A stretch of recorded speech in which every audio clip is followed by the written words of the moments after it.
আমি আবার ভালো থাকার ওষুধ হতে পারি?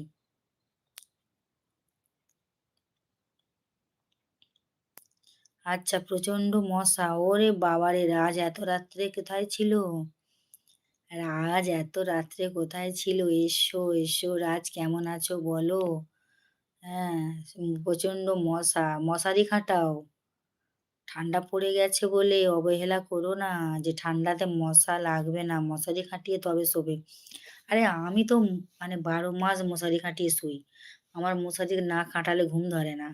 ঠিক আছে? আর দাদাভাই মশারি জন্মে খাটাবে না।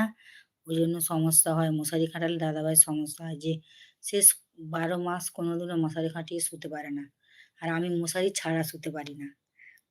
খালি মনে হয় যেন ফুরকি কামড়াচ্ছে, এদিকে মশা কামড়াচ্ছে। আমি মশার তো কামড় সহ্য করতে পারি না। আমি মশার কামড় একদমই সহ্য করতে পারি না। ঠিক আছে? আর তার উপরে মশার কামড় তো আমি একদমই সহ্য করতে পারি না। আর মশারি না খাটিয়ে শুলে আমার ঘুম আসে না। কি জানি কেন? খালি মনে হচ্ছে উম এইদিকে মশা কামড়াচ্ছে, ওইদিকে কিছু বাইছে এরকম মনে হয়। আর মশার কামড় আমি একদমই সহ্য করতে পারি না।